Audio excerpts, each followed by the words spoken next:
I've played the Mortal Shell beta to death. I think it's going to be huge, and I think it will be the next big Souls-like. So when I see developer Cold Symmetry's paltry 300 or so subscribers on YouTube, I'm like, wow, man, that's crazy. Mortal Shell is what you get if Dark Souls and Sekiro had a baby. Well, sort of. It's clearly inspired by both of those games, but it's far from being a clone of either. But it is as tough as the games that have inspired it, harder even, in the beginning at least. It's so hard when you first start that I'm willing to bet you'll be screaming that the game feels too heavy, that it's too slow, that it's too clunky, or that it's totally unresponsive. I can hear your rage from here. But I'm here to say stick with it long enough and you'll realise Mortal Shell is almost a meme for what a get good game is all about. Its combat system really is sweet. It can be mastered, and when you do, all criticism of its controls are flipped over into a game with combat that's so damn good. It flows like water when you learn it, and I love it. You can dodge, block, parry, do empowered attacks, empowered ripostes, and freeze yourself into invulnerability with the hardened mechanic. Comboing all of that into fights is just the best, and pretty unique really. Cold Symmetry's 15 gods of game development knew exactly what they were making, and they've absolutely nailed their first cut of it. So this is you, or me, whatever. You're a pasty white husky dude who looks awesome. A foundling it's called. You can play in this form all you want. In fact, you will play in this form because enemies have a habit of smashing you out of your armoured shell into it. Just don't let them do it near a cliff. This is a shell. This is another shell. Shells are basically armor sets that look cool as hell. This game has AAA quality character design from a very small indie studio, which is really impressive. Each shell has its own unique abilities. They each have their own skill tree, and each shell is different.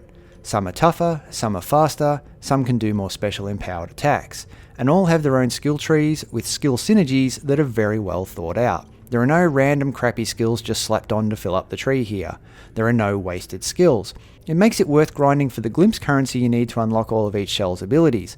And that grind isn't much of a grind either, with everything you need being readily obtainable just by playing the game normally, and I really appreciate that. But you can also make it more simple if you want to. Want to be more tanky? Play the Harros shell. Hate managing stamina? Play the Teal shell. Lots of poison enemies nearby? Choose Teal to heal from poison instead of dying from it. That sort of thing. It's a great system that I'm sure will appeal to a wide range of different playstyles. I'm looking forward to seeing what shells are in the final game actually, and what abilities and skill trees we'll eventually get to choose from. If you want an even harder experience though, you can leave your shell behind altogether. Use the Tainted Nectar item and bam, now you're weak and pasty for as long as you want to be. Or until you're dead. But you can beat the whole game without a shell if you're good enough. And that's really cool. Speedrunners are going to love this aspect of the game. I know I do. The environmental design also gets top marks. Visually the game is on point. It's not The Last of Us Part 2 level by any means, but it's still great design that suits the tone of the game. Never at any point did I feel any one area was breaking the immersion.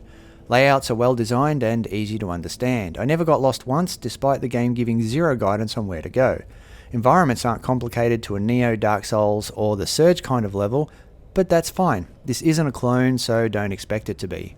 The only issue with layout I did have was the lack of save points near bosses. An NPC even warned you there'll be no bonfires ahead. There won't be any merriment around the bonfire here. But let's be honest, nobody likes running through room after room of enemies to get to bosses over and over. I really pray that changes in the final release. The music and sound in this game are great and really enhance the atmosphere too, as does the voice acting.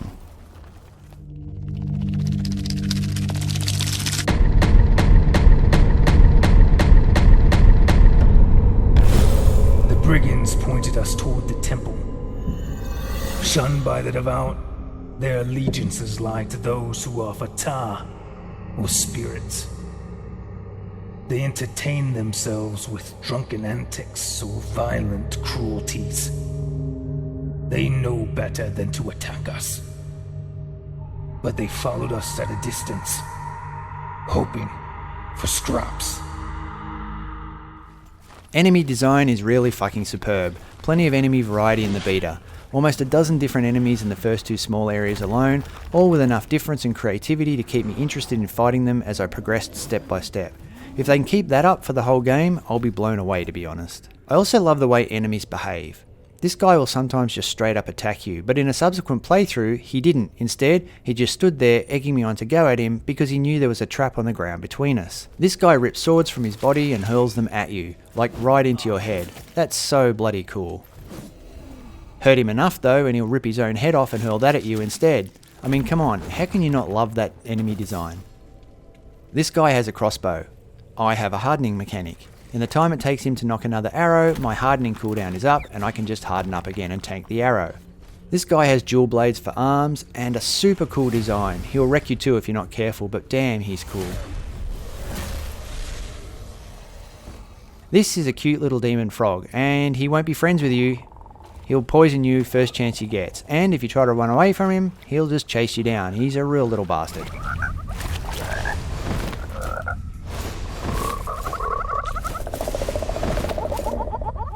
Here is a cat. Cold Symmetry actually tweeted out asking for player input into what to name this cat. I made the suggestion to name the cat Thunder based on the merchant next to her. If you press the wrong button when you try to access him and accidentally hit him, he'll thunderclap you into hell. Or into a glitch. Actually, maybe name the cat Glitch. Another nice little detail is when NPCs notice you're not in your shell. Ooh, why hello. I see you're going au naturel today. Quite bold, my dear friend.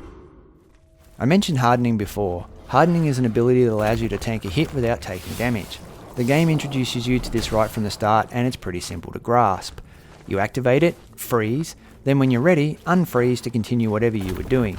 Enemy strikes against your hardened body will stagger the enemy and knock you out of the hardened state. Harden can't be spammed though, it has a cooldown, but it is an extremely short cooldown so you can use it all the time. In fact, it's meant to be used all the time. It's a central game mechanic that promotes aggressive get in there and fight kind of play. I love that. What you might not love is that there are no health flasks in Mortal Shell. None at all. But there are Welt Caps. Welt Caps or red mushrooms, can be found all over the place. Pick one and use it and it will heal you slowly over time. You can always pick them at the same spot you found them in, but once picked they go on a timer before you can grab another one. It's a slow form of health regen and a very slow way to get the item too. But don't worry, Mortal Shell has plenty of other ways to heal. Roasted rat heals you. Rotten food heals you. Baguettes heal you. Get knocked out of your shell and get back in again and you'll be fully healed. Parry ripostes heal you. And then there's the extra healing abilities of the shells themselves. For example, the teal shell heals you from poison. If you parry and get poisoned at the same time, you'll practically be healed instantly. And blind. They really need to tone that poison cloud shit down. The Harrow shell has a skill that enables it to drop more glimpses, and another one that, when you pick them up, has a chance to give you more health. So the game knows it doesn't have flasks, and it knows it doesn't need them. At first I missed not having flasks, but not having them forced me to learn the game better. It didn't take long before I realised the game is designed around you not having them. This became even more apparent once I got the parry system down. The parry healing system promotes aggressive gameplay, especially counter-attack gameplay, and that's right up my alley. If it's not up yours, just use a shell that gives you more ways to heal. Actually, scratch that, learn to parry. I made a video on it. It's not that hard once you get used to it. Do that and you'll never cry for health again, because you can parry heal no matter what shell you're in. One thing I love about the parry system is how the tarnished seal, that item on your back that you grab and use to block attacks, glows red to let you know when something can't be parried. It works perfectly to warn you of dangerous incoming attacks that you need to either dodge or harden up to deal with. It's an early warning system that will keep you alive if you keep your eye on it. Great addition to the game. I also like the resolve system. Each segment of resolve you get enables a parry riposte. If you have 2 segments of resolve filled, you can do a super empowered attack, which does a ton of damage. Both types of empowered attacks feel fucking awesome to pull off. Resolve is easy enough to get just by playing normally. You can also find items that help you get more of it and faster, and if you pull off a parry with no resolve, it'll grant you a whole segment in one parry. Items in Mortal Shell have an interesting mechanic. They use a familiarity system. Find an item and you have to use it to learn what it does. The more you use it, the more you learn and the better the item becomes. Initially this will annoy players because when you find something new you have no choice but to use it to find out what it does, but it's a unique system that promotes the continued usage of all items in the game. It makes using items interesting at the very least. Take this loot for example, find one and play it, your tune will suck.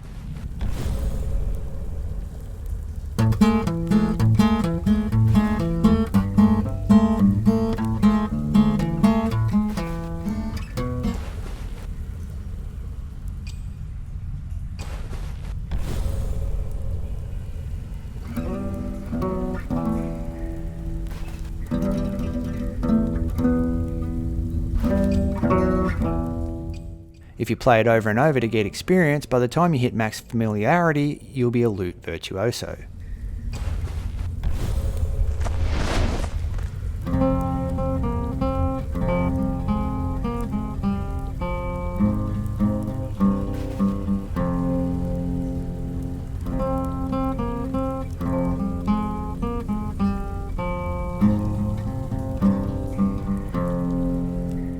You fight 3 bosses in the beta. The first one is a tutorial boss which I don't think is meant to be beaten first attempt. He's very tough. You don't have to beat him though. He's kind of there to teach you to get used to having your ass handed to you, I think. You also only get one shot at him, so good luck with that. The second boss is basically a trash enemy with a health bar that is near the start. He's also very hard to beat the first time, especially if you encounter him early while you're still learning. But you can try as much as you want on this one, you get as many shots at him as you want. The third is the final boss, Enslaved Grisha, a big lumbering cage-headed beast that looks cool as hell. Now this is a decent boss fight that unfolds to an ominous pacing music track. It is a fun fight, but he shakes the arena causing stupid icicles to fall that force you to run randomly around to avoid them, a mechanic I'll never like in any game. But the boss itself is cool as hell and I totally enjoyed the fight, especially once I realised if you see an icicle fall, just run. I did experience some glitches and crashes in the beta, that's to be expected I suppose, but it's not something worth labouring over in this video. The devs will sort that shit out I'm sure. But one glitch that is pretty damn annoying is that enemies will sometimes follow you into the boss arena. At least I think it's a glitch, I don't know if that's intended or not. Either way, it's a glaring problem directly related to not having a save point near the boss. As long as you have to run by every enemy in a level to get to the boss, those enemies are going to chase you. Save points before bosses are good game design. Please, for the love of God, Cold Symmetry, put save points before bosses in the game. One thing From Software always did well with their games was serving up interesting lore in little pieces, leaving players to piece those pieces together over time. Mortal Shell has its own lore to discover as well. You find inscriptions around the environment, and once you read them, they get added to your compendium. You find out other things too from NPCs and from unlocking shells and so on. The world of Mortal Shell has a story and exploration is the key to discovering its lore. The camera can get a bit wonky at times, but hey, what's new with these types of games? I'm so used to wonky cameras that the day a Souls-like comes out with a perfect camera, I'll probably think the game is broken. The lock-on system is a bit broken though, or rather, it breaks a bit too often. If a boss knocks you down, you'll lock off instantly. That's highly annoying. I really hope that gets fixed. But I suppose for the most part, the lock-on system's okay, it gets the job done well enough. But it could be better. In options, you do get to choose custom controls, whether you're a controller user or a keyboard and mouse user, but if you set up custom controls, the in-game prompts don't update to reflect your changes. Start out with learning the default controls first, then change. That's my recommendation. Otherwise you might find it too hard. This is something I'm sure will get changed though. Unfortunately for keyboard and mouse users, there's no way to switch from the standard WASD movement system. ESDF is always preferable, so hopefully they'll make that configurable in the final release.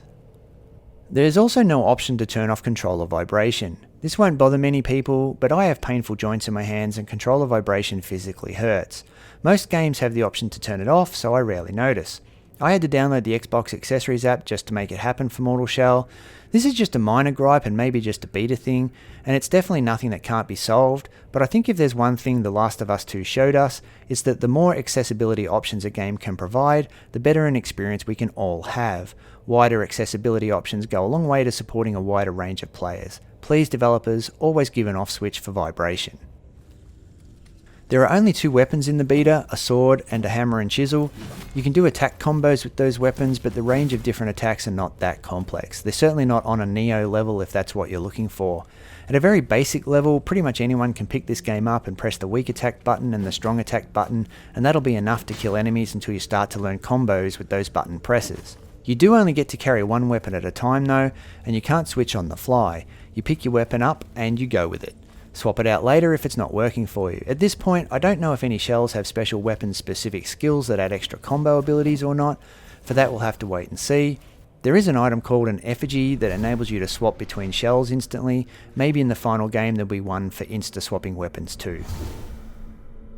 One thing worth commenting on is the feeling of badassery this game gives you. Like, if you get close to the big boss, your character looks up at the boss when he's towering above you, making you realise the boss is actually huge and your character knows it. It's a subtle detail, and it's these types of subtle details that make you feel like you're right in there doing all of the fighting. That's one example, but there are many others, like when an enemy doesn't rush you but instead walks you down. This is the first game I've ever played where I'm not really compelled to run at everything, where walking towards enemies or standing there while they slowly walk you down feels like an epic western showdown or something. Well, until they switch it up and suddenly rush the shit out of you, that is. Overall, Mortal Shell's gameplay is extremely well designed. It's a Souls-like, but it has its own unique system of play, built around its own specific combat mechanics that support that system. It takes practice to get good at, but when you click with it, it's super fun. Try to play it like Dark Souls Neo or Sekiro or something like that though, and you're in for an epically bad time. Just remember, this is a game that has a seriously steep learning curve, one that will be just too much for many people, but if you're one of those people who are willing to take the time to learn and master its mechanics, I think you're going to be really happy with this game.